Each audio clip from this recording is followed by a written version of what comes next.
Et ça fait 4 dimanches depuis que nous sommes en train de parler sur euh, racheter pour une mission. Et aujourd'hui, j'avais à cœur, vu que la majorité de notre Église est constituée des jeunes, j'avais besoin d'adopter. C'est vrai que tout le monde va bénéficier de ce que je dirais, mais j'ai voulu adapter ces messages-là, aujourd'hui particulièrement à la jeunesse. Amen. Hein? Oui, racheter pour une mission. Toi, en tant que jeune, hein, quelle est la mission que Jésus t'a confiée? Je vous invite à prendre vos Bibles. Nous allons lire 3 textes. 1 Timothée chapitre 4, le verset 12. C'est le tout premier texte. 1 Timothée 4, le verset 12. 1 Timothée chapitre 4, le verset 12. Merci beaucoup. Levons-nous pour lire la parole et puis vous allez vous rasseoir. Pendant que vous serez assis, moi je serai tout le temps debout. Vous voyez, hein? Vous voyez que nous, on est debout doublement. Hein? Pendant qu'il y a la louange, je suis debout. Pendant que je prêche, je suis debout. Vous, vous êtes assis. Hein? Voilà. 1 Timothée chapitre 4, le verset 12. Je lis la parole du Seigneur. Amen. Que personne ne méprise ta jeunesse, Uh-huh. mais sois un modèle pour les fidèles, Uh-huh. en parole, en conduite, en charité, en foi, en pureté. Tu n'es que jeune, tais-toi des... Oh, ça ne te concerne pas, tu n'es que jeune. Que personne ne méprise ta jeunesse, mais sois un modèle. En quoi? En parole. Sois un modèle en conduite, en charité et patati patata. Jérémie chapitre 1, le verset 7.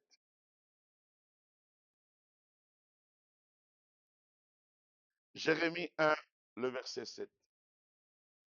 Et l'Éternel me dit, Hmm. ne dis pas, je suis un enfant, car tu iras vers tous ceux auprès de qui je t'enverrai, Hmm. et tu diras tout ce que je t'ordonnerai. Ah.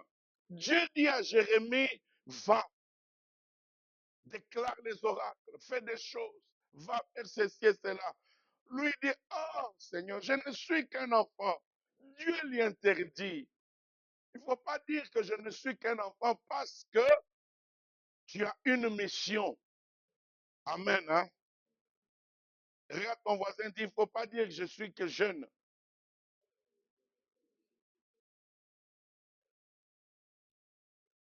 Change de voisin, dit encore, il ne faut pas dire j'ai trop de responsabilités, je ne suis que jeune.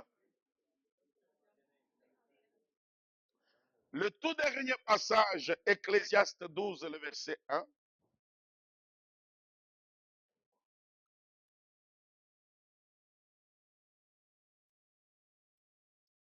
Jeune homme, réjouis-toi dans ta jeunesse, livre ton cœur à la joie pendant les jours de ta jeunesse, marche dans les voies de ton cœur et selon les regards de tes yeux, mais sache que pour tout cela, Dieu Hmm, t'appellera en jugement. hmm. Tu peux reprendre ça? Ah, mais Jeune, thank you, merci. jeune homme, Hmm. réjouis-toi dans Jeune ta homme, jeunesse, jeune fille, donc réjouis-toi ça dans ne ta concerne pas jeunesse, que les jeunes hommes. Donc, jeune fille aussi, réjouis-toi dans ta jeunesse, réjouis-toi dans ta jeunesse. Va, citez-moi des lieux de réjouissance, citez-moi. Pas des noms, mais les événements qu'on organise pour se réjouir. Il y a quoi et quoi? Des balles d'encens, des barbecues, des galas. Réjouis-toi, vas-y. Quoi encore? Citez-moi les noms. Des carnavals, quoi encore? Anniversaire, quoi encore?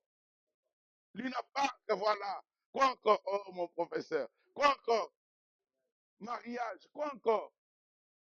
Voilà. Réjouis-toi lors de toutes ces occasions-là. Fais comme tu le veux. Hein? Saoule-toi la gueule, bourre-toi la tête et tout ça. Fais comme tu veux. livre ton cœur à la joie pendant Livre ton cœur à la joie pendant quoi? les jours de ta jeunesse, Oh, je profite de mon temps. Hein. Je suis jeune, je profite de ma jeunesse. marche dans les voies de ton cœur Hein, et selon les regards de tes yeux, hein, hein. mais sache que pour tout cela, Mais il y a un mais, une opposition. Tu marches selon les regards de tes yeux. Hein? Quand les nanas passent, marche selon les regards de tes yeux. Mais, Mais sache que pour tout cela, hein, Dieu t'appellera en jugement. Dieu t'appellera en jugement. Là, tu seras étonné que le Seigneur va te prendre tout seul et il va ouvrir un rideau et tu vas remarquer comment est-ce que tu as marché sur la terre. Hein, en jugement, et ça s'arrête là. Reprenons nos places. Que Dieu vous bénisse. Oh, tes acclamations sont faibles. Amen. Tes acclamations sont trop faibles. Vas-y.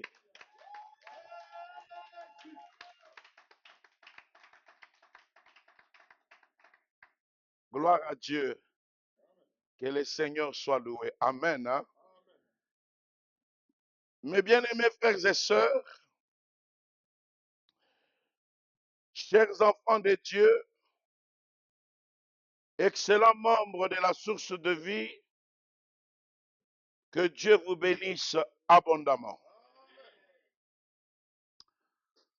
Je suis très interpellé par la parole, le conseil que Paul donne à son fils dans la foi Timothée.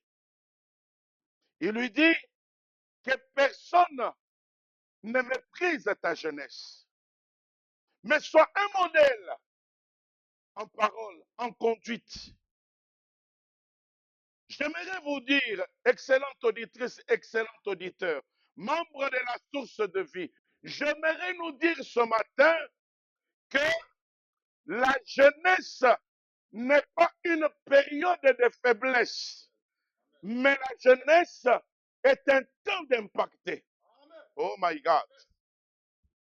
J'ai eu le privilège d'accompagner les seigneurs 10 ans comme responsable du secteur de l'aumônerie, travaillant dans un établissement médico-social. Des gens qui ont la plus âgée avait 106 ans, mais je les côtoyais au quotidien. 99 ans, 98 ans, 95 ans, 83, 84, 89. Beaucoup de personnes comme ça, avec des âges très avancés. Et vous savez quoi?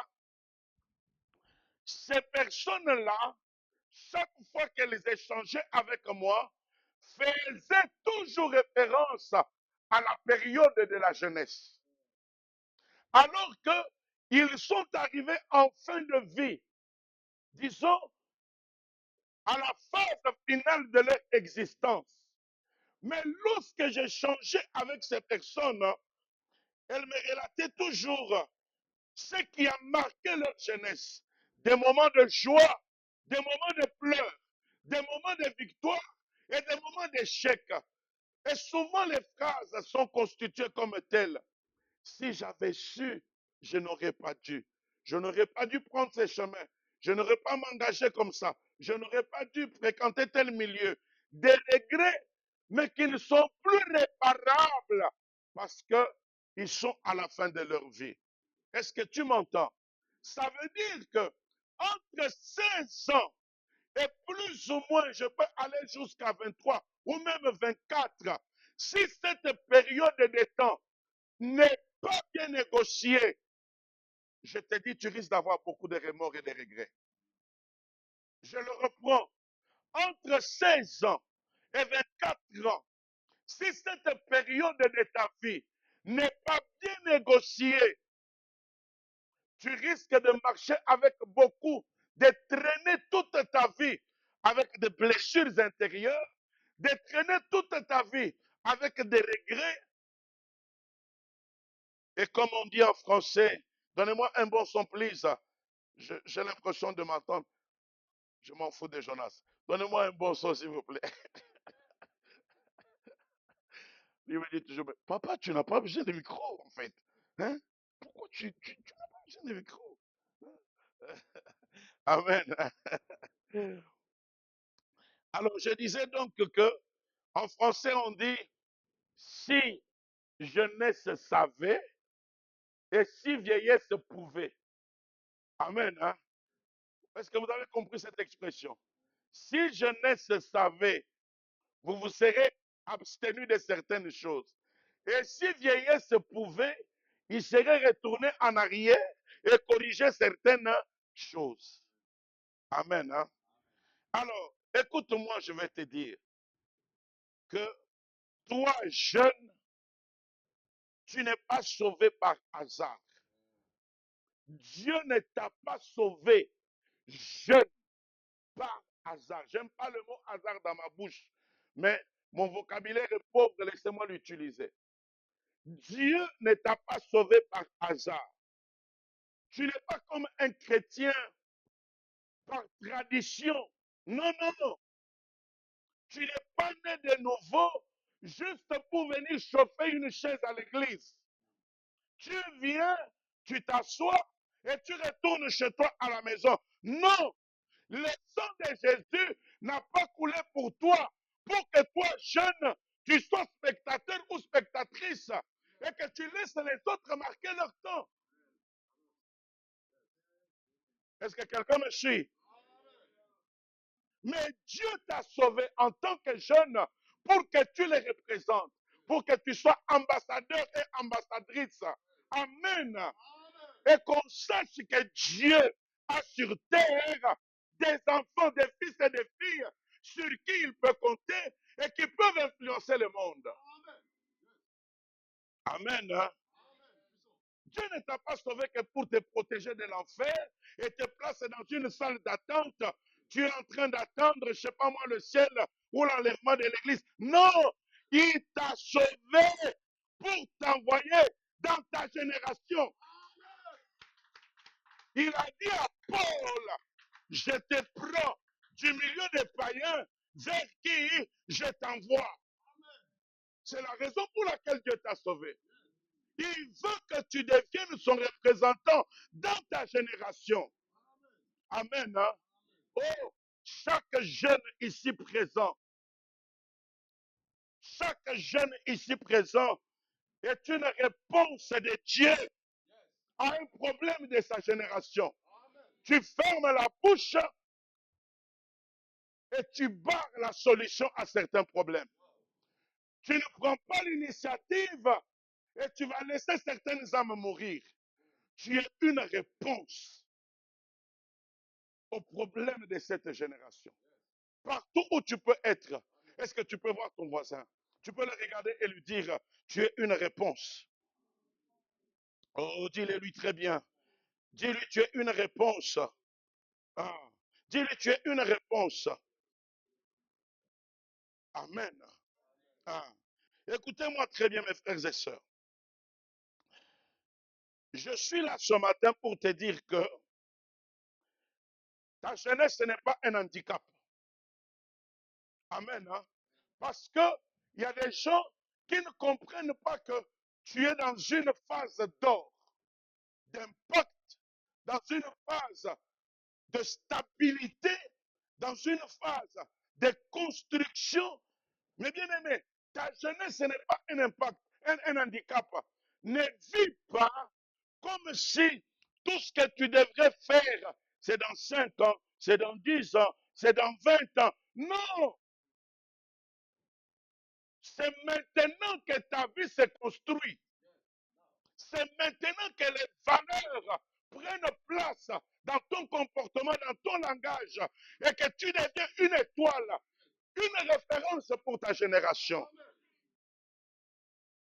Écoutez, quand Dieu a appelé David, vous ne le savez peut-être pas, mais David n'était pas vieux. Il n'avait pas un ventre bédonnant comme celui du pasteur. David n'était pas vieux. Il avait moins de 17 ans. Ah, ça t'étonne, hein? C'est une erreur lorsque tu dis, grand frère David, comment vas-tu? Non, non. David était jeune comme toi. Et même moins jeune que toi si tu n'as pas 17 ans, donc tu étais plus vieux que David. Ces jeunes-là, à cet âge-là, il allait dans la brousse, paître les troupeaux de son père. Ces jeunes-là, il composait des cantiques pour son Dieu. Ces jeunes-là, Il terrassait des lions et des ours parce qu'il savait qu'il marchait avec l'Éternel. Est-ce que quelqu'un me suit? Lorsque Dieu a appelé Daniel, hein, et que Daniel a été pris de sa nation, emporté en exil, leur nation était vaincue par un peuple ennemi et ils ont pris quelques jeunes pour leur aller enseigner comment est-ce qu'ils doivent servir à la table du roi. Parmi l'élite intellectuelle, Daniel avait entre 15 et 16 ans, peut-être 17 ans. Mais il est allé dans une nation étrangère, si jeune qu'il était, mais il ne s'est jamais corrompu. Ah oui, il n'a pas suivi la pratique du peuple du pays où il est parti comme esclave. Il ne s'est pas souillé parce que depuis son enfance, son père, sa mère, sa famille lui ont inculqué des valeurs. Est-ce que quelqu'un me suit? Jérémie dont nous sommes en train de parler. Vous voyez que toutes ces personnes, Dieu les a appelées, elles étaient jeunes. Ne dis pas que je ne suis que jeune. Non, tu peux faire des grandes choses. Tu peux organiser des campagnes. Amen. Hein? Oui. Et il n'y a pas que dans les domaines spirituels. Tu peux faire des choses extraordinaires. Chacun dans son couloir. Est-ce que quelqu'un me suit? Donc le vrai problème, ce n'est pas ton âge, mais le vrai problème, c'est plutôt ton niveau de consécration. C'est ça le vrai problème. Ce n'est pas ton âge, mais ton niveau de consécration. Mes frères et sœurs, la consécration a des niveaux. Hein? Imaginez-vous un homme comme Job. Il dit ceci, il a pris la décision. Il a dit, je ne vais pas attarder mes yeux sur une vierge. Ça veut dire que jamais je ne ferai des seconds regards. Le second regard, c'est lequel? Ça veut dire, il y a une nana qui vient, tu l'as vue. Mais quand elle passe, tu te tournes. Quand tu t'es tourné là maintenant, ces regards-là, qu'est-ce qu'il veut dire? C'est pour voir quoi?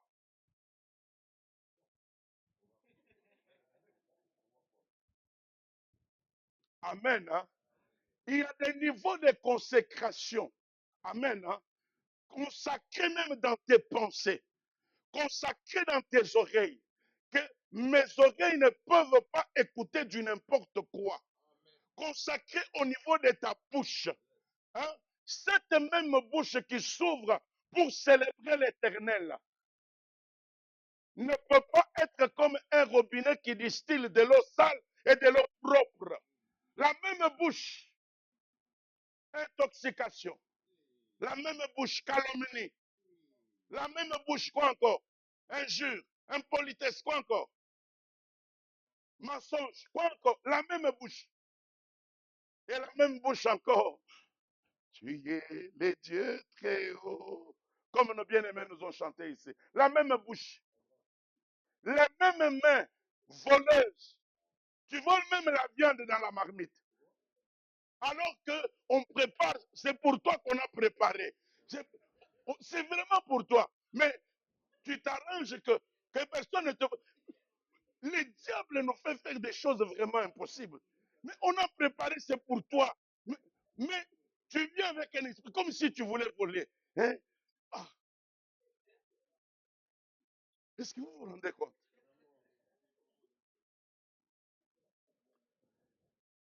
Amen. Hein? Donc le problème n'est pas ton âge, mais ton niveau de consécration. Source de vie, augmentons notre niveau de consécration. Dieu nous veut être un peuple mis à part. Écoutez-moi, je vais vous livrer un secret. Une jeunesse qui est consacrée, elle devient dangereuse pour le royaume des ténèbres.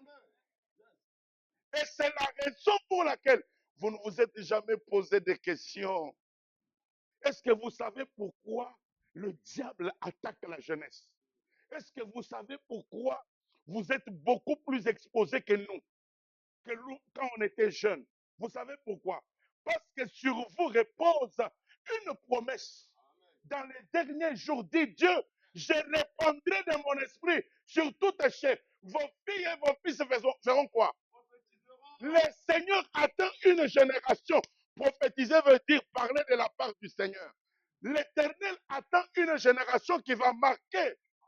Et le diable, les sachant, il vous attaque dans la distraction, dans toutes ces choses, pour freiner ou pour empêcher que cette prophétie ne s'accomplisse pas sur toi.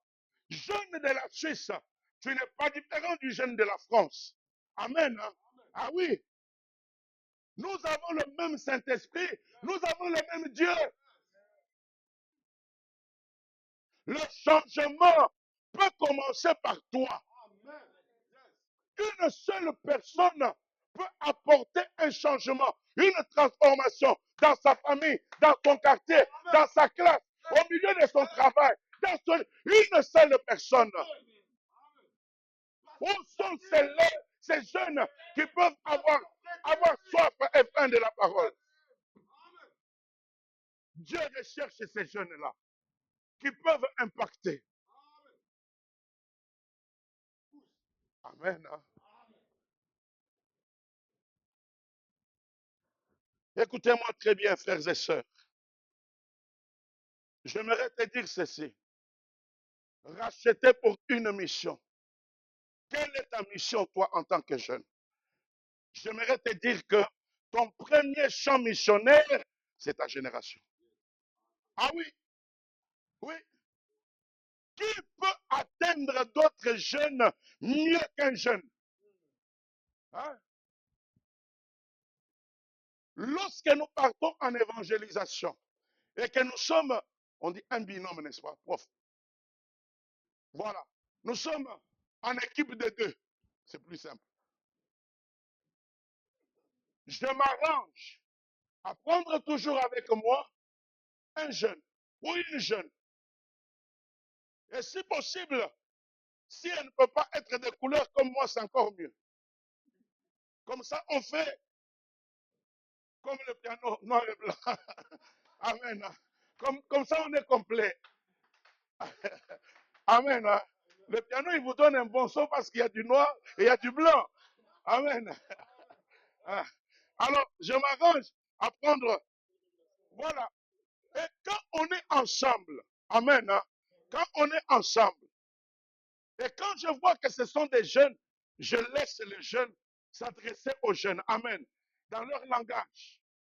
Et vous voyez que ça passe. Mais si je suis seul, imaginez-vous, avec mon ventre, avec ma barbe blanche, et puis j'appelle un, ça peut arriver, Dieu fait grâce, amen, hein, hein, comme les trois là que j'ai pu hein, aborder là, c'est encore très jeune, je crois 12, 13, 14 ans. Même moins, voilà, peut-être 8, 9, 12 ans, quelque chose comme ça. Mais elles étaient là, ils m'écoutaient, elles souriaient, elles riaient, et puis voilà. Hein? Elles m'ont pu écouter. Peut-être parce qu'elles vous ont vu à distance. Hein? Mais sinon, quand tu t'adresses aux jeunes, ils te calculent d'abord, ils te regardent depuis le bas jusqu'en haut, ils se disent, c'est ventre bédonnant. Il a déjà mangé les frites, les tacos et tout, et puis il vient me raconter des histoires. Vous voyez, il te calcule. Mais si ça vient d'un jeune comme lui, qui lui dit que Jésus t'aime, ah, écoutez-moi très bien. Hier, il y a quelqu'un qui m'a appelé. Fils, je te l'ai dit, n'est-ce pas? Pendant qu'il m'appelait, j'ai coupé le coup de téléphone parce que je lui ai dit, écoute, il y a Maman Grace qui m'appelle, je te reviens. Maman Grace m'appelle pour me dire, il y a une dame de là où tu as travaillé comme aumônier qui a dit qu'elle a urgemment besoin de toi. Et puis, elle a donné son numéro de téléphone. C'est vrai que je n'ai plus ça. Alors, quand je la rappelle, elle totalise 90 ans au mois de mars, le 22, je crois. 90 ans. Elle me dit, pasteur, je t'appelle parce que j'ai eu 16 songes nocturnes.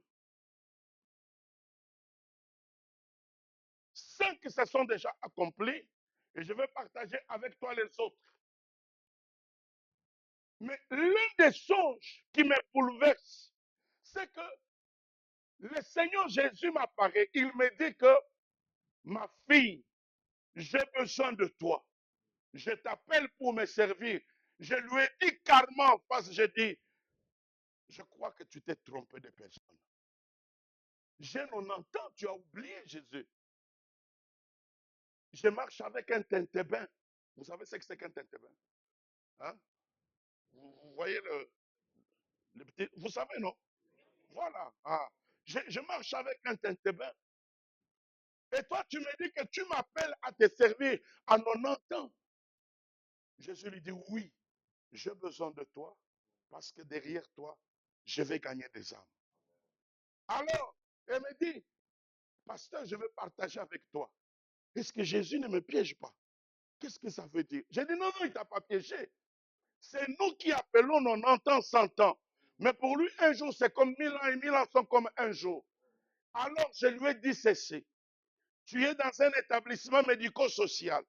Ça veut dire que le Seigneur veut que tu puisses gagner ceux qui sont là. Et la personne qui est mieux indiquée pour qu'ils écoutent, c'est toi. Parce qu'ils vont voir ton âge, ils vont voir que tu es leur contemporain, ok? Nonagénaire, c'est ça, n'est-ce pas? Un nonagénaire, c'est ça? Prof, ok, il faut que tu valides. Ah. Quand les autres disent, je ne suis pas sûr, quand toi tu valides, c'est bon. Ah. Amen. Hein? Donc, et le Seigneur veut que derrière toi, que tu puisses parler à ces personnes et que ces personnes. Elle a dit, ah oui, je comprends. Parce qu'il m'a dit, ne crains pas, je serai avec toi. Je vais utiliser ta bouche et j'ai besoin de gagner des âmes. Est-ce que vous comprenez? Si Dieu peut encore parler à une dame de 90 ans, tu penses que toi, tu es inutile? Est-ce que tu penses vraiment que le seul but pour lequel tu viens ici, c'est pour chauffer la chaise? Hein? En plus, si tu as mangé les haricots, c'est... Je ferme la parenthèse. Amen. Je suis entré dans un avion. Il y a des impolis, hein? Vraiment des mal éduqués. Vous vous rendez compte, l'avion d'abord est fermé. Je suis dans un avion, plein de gens. Et puis il y a quelqu'un qui se permet comme ça, là, parce qu'il sait qu'on ne va pas le repérer. Il lâche. Et pas une fois, pas deux fois. Vraiment. Mais on a dû appeler l'hôtesse, s'il vous plaît. Donc, et puis ils ont amené, ils ont des trucs comme ça là. Hein, vous savez, des sprays comme ça, vraiment. Oh,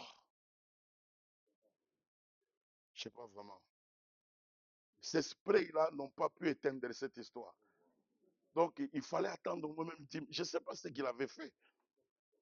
Revenons à nos moutons. Amen. Hein. On peut acclamer le Seigneur.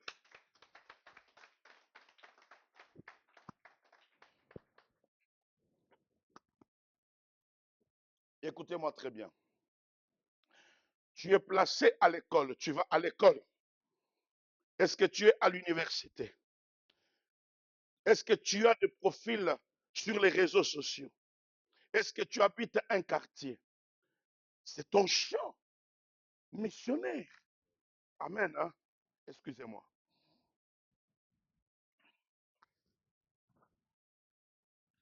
C'est ton champ missionnaire.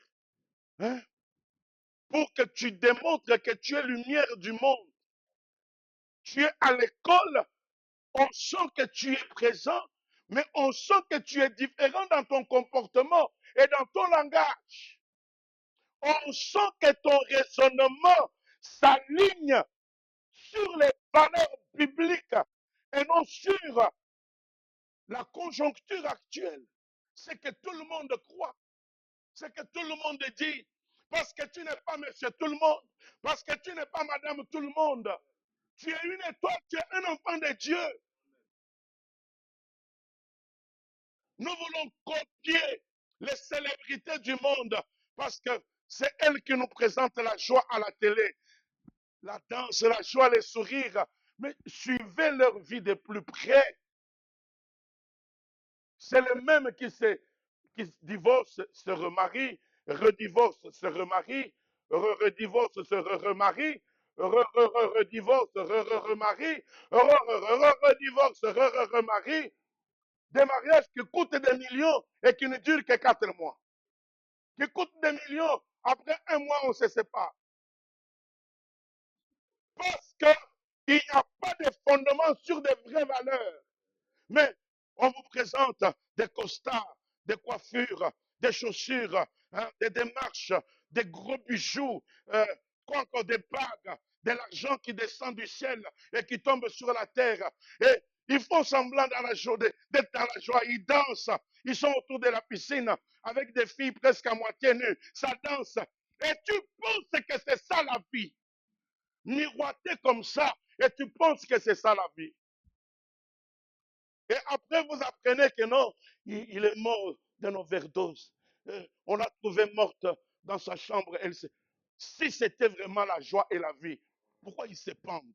Pourquoi ils se jettent du haut de leurs immeubles? Pourquoi ils se tuent? Ne vous fiez pas à l'apparence. Amen.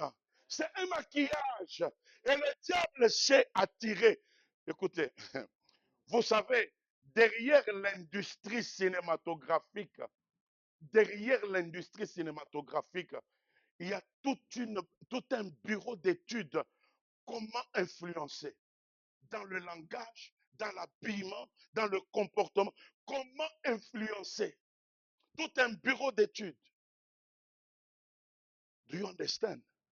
Et tu veux prendre ces célébrités-là comme étant ton modèle. Et tu penses que les ressembler, c'est être branché. Non, non. C'est des gens qui n'ont aucune valeur. J'ai aimé lorsque l'affaire de P. Diddy est sortie, on a mis 2 photos. On a mis une photo où il était avec des grandes célébrités. Oh là là, c'était des beaux garçons, tout cela. Je peux dire des beaux papas ou des beaux jeunes, je ne sais pas. Mais en tout cas, hein, bien coiffés, avec des verres en cristal, doré, prenant le meilleur champagne, le meilleur alcool qui puisse exister. Hein, d'autres avec des cigares qui coûtaient cher. Ils étaient très bien habillés, très bien coiffés, avec toute sa bande, les Jay-Z, tout le monde là. Ils étaient sur une auto. Et puis, il y a quelqu'un qui a écrit tout cela tel que vous le voyez. Depuis l'affaire de P. Diddy, tous ont envie que cette photo-là soit déchirée. Donc, ils ont envie que cette photo n'existe pas. Parce qu'en fait, derrière l'image qui était présentée, des impudiques à outrance, des pédophiles, des assassins de femmes et même des assassins des hommes. 1000, 1000, 1000 quoi? C'était. Ça s'appelle comment? Voilà. 1000 baby.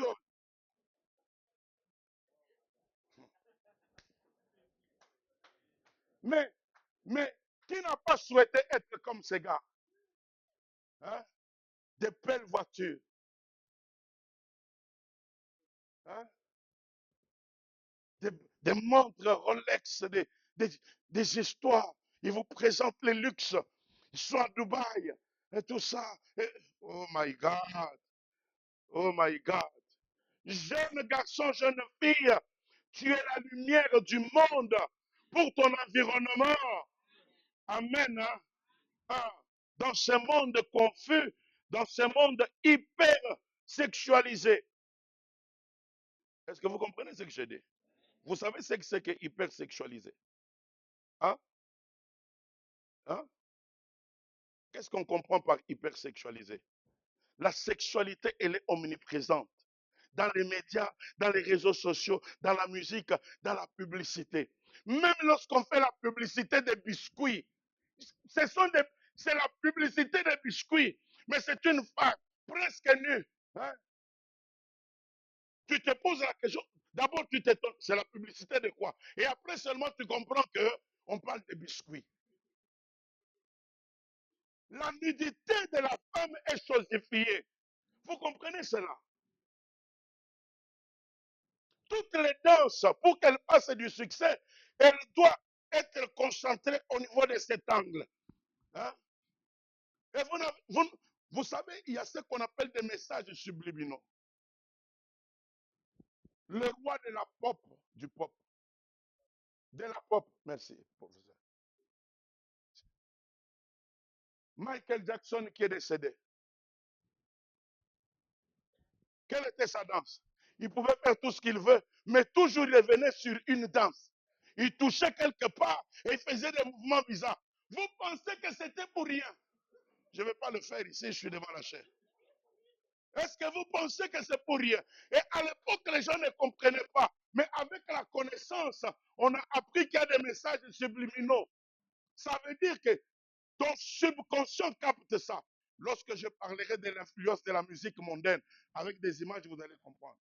Ton subconscient capte ça sans que tu le saches. Et ça commence à t'influencer de l'intérieur.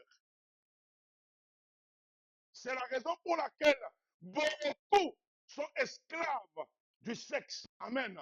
Parce que tu, je ne dis pas que c'est un péché. Je me suis tout simplement discipliné. Moi, je ne suis pas de film. Ouais. Parce qu'il n'y a plus un seul film où tu peux être comme ça, assis, ça commence action sur action, bien histoire, mais après, ils se retrouvent, après, ils sont comme Adam et Ève, après, et puis on montre presque tout. Et vous vous rendez compte, tu es dans ton salon avec tes enfants, vous allez faire quoi? Vous allez éteindre, augmenter le volume, vous allez changer de canal. C'est ça, ça me met à l'aise. Et quand tu suis des choses comme ça, les yeux, la bouche, les oreilles sont les portes de ton âme. Ce que tu vois, ce que tu entends, t'influence de l'intérieur, que tu le veuilles ou pas. Et vous êtes bombardé par des images immorales, par des images de nudité. Vous êtes bombardé comme ça sur les réseaux, sans que tu le veuilles. Je ne sais pas qu'est-ce qui se passe sur les réseaux sociaux. Tu es tranquillement sur ton Facebook en train de suivre l'actualité. Et puis il y a une publicité qui vient, je ne sais pas d'où. Pas. Tu te sens seul en hiver?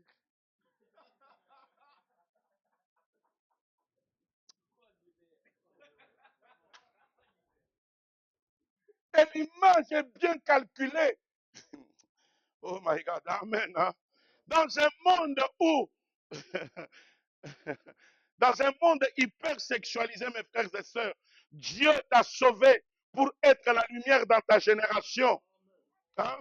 Il y a la normalisation de la pornographie. Écoutez-moi, jeunes gens, écoutez-moi très bien. Derrière l'industrie de la pornographie, il y a des démons, il y a des esprits. Tous les violeurs, tous, je dis bien tous, sinon à plus de 98%, tous étaient des esclaves de la pornographie. Il faut écouter ce qu'ils disent. Il faut écouter ce qui se confessent. La pornographie, elle est normalisée. Tu te dis chrétien, tu chantes à la gloire de Dieu, tu adores le Seigneur. Quand tu viens ici, tu l'adores, tu l'élèves, tu chantes pour lui, tu écoutes la parole. Mais dans notre temps, tu es le premier à être sur les images. Tu regardes ça avec une attention. Il suffit juste qu'il y ait une image immorale, tout ça. Tu reviens en arrière pour bien suivre. Avec beaucoup de détails, tu augmentes le volume. Tout le temps, tu n'as pas augmenté le volume. Tu penses que tu es seul.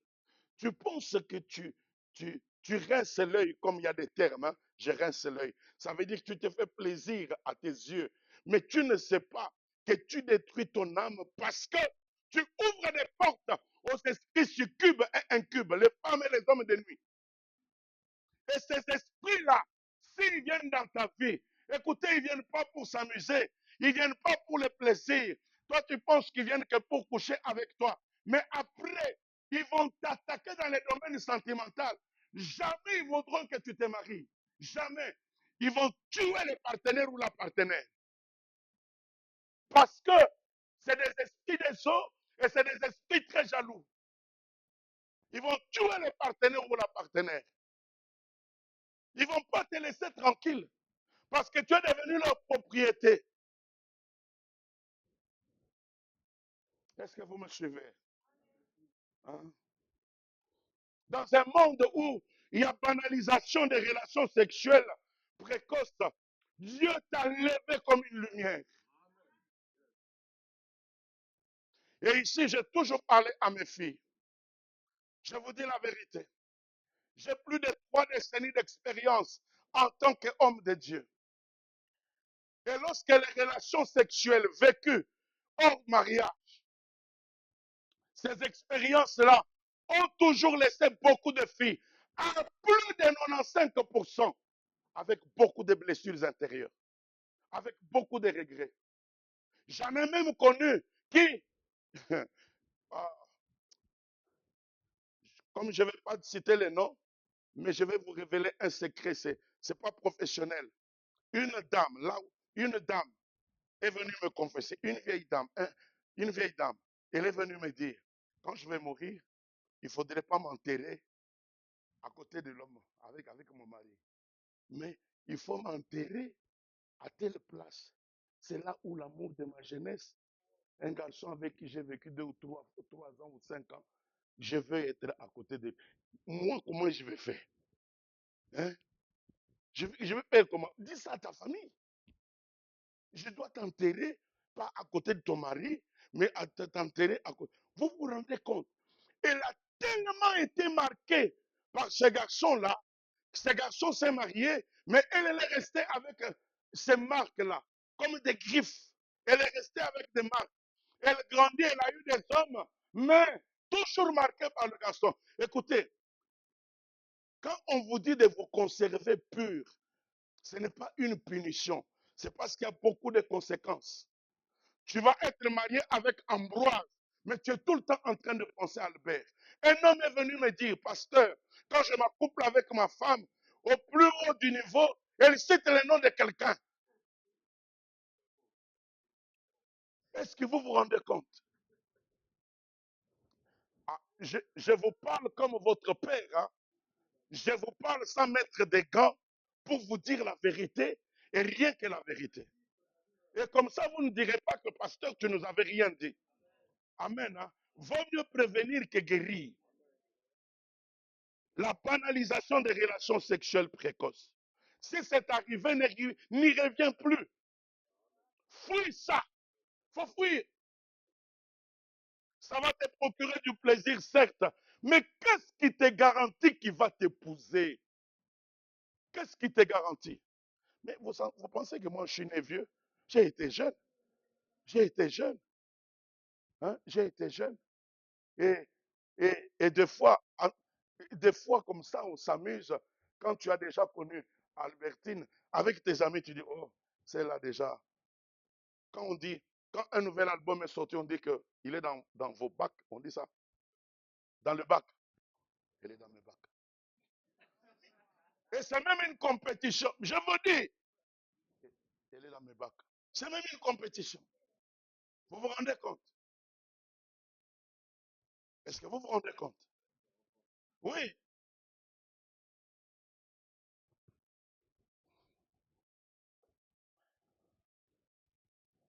Amen. Hein? J'ai toujours donné cet exemple. Comprenne qui pourra. Quand dans ton appareil, tu mets, donnez-moi les catégories des SIM. Avant, les gros, là, c'était quoi? Il y a les micros, il y a les nanos, et puis il y a les standards, ou je sais pas. Il y a, je pense, 3 formes de SIM. Hein. 3, c'est déjà le pluriel. Pluriel commence avec 2, n'est-ce pas? Quand dans ton appareil, tu mets toutes sortes de SIM, finalement, là, l'endroit prévu pour accepter les SIM, eh bien, je ne sais pas si ça va s'adapter avec quel SIM. Vous avez de l'intelligence. Et tu vas en souffrir, je vous dis, mes frères et sœurs, tu vas en souffrir. Amen. Hein? Lors de notre conférence Love, on aura un couple de jeunes. On aura, bon, je ne vous révèle pas encore, Amen. Hein? Ah, ça ne sera pas comme un culte, mais ça sera vraiment une vraie conversation, une vraie discussion hein, entre les jeunes Et entre aussi ceux qui sont passés par cette étape de jeunesse. Amen. Hein. Ah, et vous pourriez comprendre. Amen. Hein. Dans les plateformes comme les Instagram, comme TikTok, hein, ou certaines productions musicales, la sexualité devient un élément, un outil d'identité. Pourquoi les gens, qu'est-ce qui a fait la publicité de Ibiza? C'est le fait qu'on vous montre que c'est la liberté à outrance. Boire beaucoup d'alcool et puis après passer par des moments de plaisir. Ton corps est le temple du Saint-Esprit. Do you understand me? Amen. Hein? Tu as une identité en Christ. Amen. Amen. Ah. Tu dois être un modèle de pureté en tant que jeune. Est-ce que quelqu'un me suit? Ah. Et ce n'est pas mal d'avoir des relations d'amitié. Mais on n'entre pas dans les relations comme pour jouer. Les relations doivent être saines et pures. Vous devez savoir qu'est-ce que vous voulez dans votre relation. Vous vous êtes mis ensemble pour quelle raison? Est-ce que c'est pour commencer à vous toucher? Est-ce que vous avez projet de vous marier? Si vous avez projet de vous marier, en tant que jeune chrétien, vous devez placer des limites. Les heures de vous voir, amen, hein? Voilà. Vous ne pouvez pas commencer à vous comporter comme si vous étiez de mariés.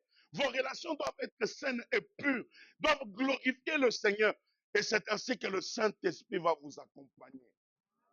Sinon, vous penserez que, vous savez, Dieu ne révèle pas tout. Hein.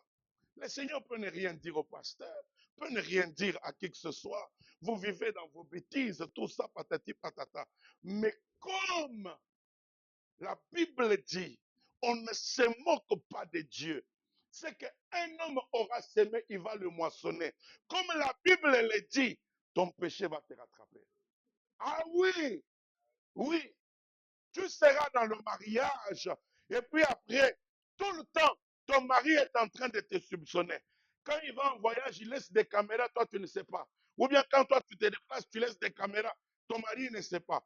Parce que tu te dis que quand on était amis, on a trop fait des bêtises, on a menti aux gens. Qu'est-ce qui me garantit que là, elle ne me ment pas? Ou il ne me ment pas? Vous allez vivre des soupçons. Amen. Vous allez récolter ce que vous avez semé. Jeunes gens, jeunes de la source de vie, s'il vous plaît, vous êtes appelés à être un impact pour votre génération. Est-ce que quelqu'un me suit? Est-ce qu'on peut acclamer le Seigneur?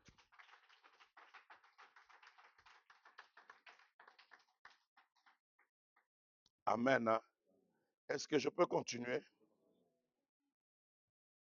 Est-ce que je peux continuer?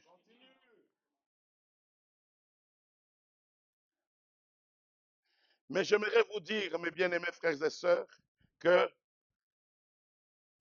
Dieu certes vous a sauvés pour que vous soyez ses représentants dans votre génération, mais il y a un prix à payer. Amen. Hein? Oui, il y a un prix à payer. En tant que jeune, il y a un prix à payer. Il y a des invitations que vous devez refuser. Pas tout accepter. Hmm. Il faut savoir dire non à certaines pressions sociales.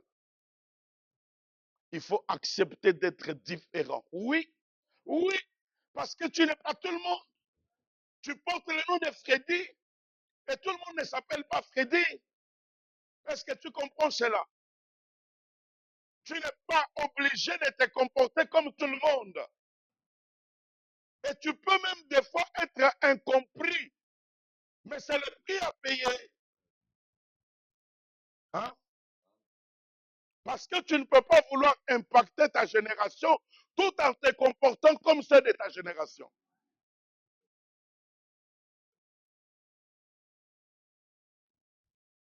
La lumière ne négocie pas avec les ténèbres. Dès qu'elle s'allume, les ténèbres sont dissipées. Tu es la lumière du monde. Le Seigneur compte sur toi. Amen. Hein? Dieu cherche une génération radicale. Une génération de jeunes radicales. Pas tantôt chaud, tantôt froid. Pas tiède. Le livre d'Apocalypse dit que si tu es tiède, je te vomirai. Vaudrait mieux que tu profites de ta jeunesse. Va dans des boîtes de nuit, va au MAD, va, je sais pas moi où, à toutes les soirées d'exhibition. Enivre-toi comme tu veux. Fais ta vie de bon païen. Comme ça, tu profites de ça. Mais mélanger ça et venir encore prier, Dieu va te vomir. Profite d'être un bon païen ou sois un véritable chrétien. Amen. Hein? N'ayez pas des identités bizarres. On ne sait pas qui tu es. Hein? Je vous ai dit qu'au deuil de la chauve-souris, tout le monde est parti et n'a pas pu être enterré, la chauve-souris. Vous savez pourquoi? Vous n'avez pas retenu cette histoire que je vous avais racontée. Lorsque la chauve-souris est décédée, son deuil a manqué de personnes pour l'enterrer. Parce qu'on a dit, on a appelé les chiens. Oh, il y a votre collègue qui est décédé. Quand les chiens sont venus, oui, sa tête ressemble au chien, mais est-ce que vous nous avez déjà vu avec des ailes? Ah, les chiens sont partis. On appelait les souris. Non, il y a votre collègue qui est décédé. Les souris sont arrivées. Nous, vous nous avez déjà vu, nous, comme ça, là. Nous, est-ce qu'on ressemble à ça? On appelait les oiseaux. Hein? Est-ce qu'on est chauve? On appelait les oiseaux. Les oiseaux viennent. Ah oui, il a des ailes. Ah, est-ce que nous, on a des dents? Vous nous avez déjà vu avec des dents. La chauve-souris a manqué l'enterrement parce qu'elle n'était ni chien, ni souris, ni oiseau. Quelle est ta véritable identité? Tu es chrétien ou tu es païen? Aide-moi, aide-moi, pose la question à gauche, à droite, pose. Hmm. Ah. Pose encore, s'il te plaît, pose-lui encore la question.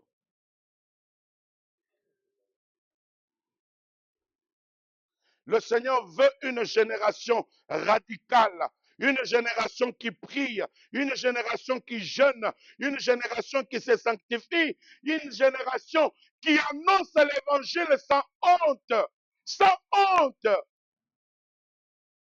sans honte. Tous les samedis, nous avons évangélisation. Et très peu participent à ça. Pas parce que vous manquez le temps, mais à cause de la honte. Si on avait dit que tous les samedis, pendant 1 heure, nous venons manger, nous avons des rencontres des jeunes, tout ça, un peu de... Tout le monde serait là et la salle serait pleine. Mais pour l'évangélisation, nous sommes à 6, nous sommes à 3. Oh my God. Non, non, jamais on a été à 2. Non, non, non, mais au début, mais après, on a rejoint. Amen. Hein? Dieu veut cette génération-là qui annonce l'évangile sans honte et qui n'a pas une double vie. Le monde n'a pas besoin des jeunes religieux. Il y en a déjà. Le monde a besoin des jeunes transformés qui peuvent réconcilier Dieu avec leur génération. Le Seigneur a besoin de cette catégorie-là. Il y a des jeunes qui ne savent pas quel est le chemin prendre, quelle est la direction qu'il faut emprunter. Mais par le courant des amis et des mauvais conseils, ils vont à gauche, à droite, tâtonnant. Mais toi, tu peux t'élever pour réconcilier ceux de ta génération avec les sauveurs, pour leur montrer le chemin. Deviens un poteau indicateur.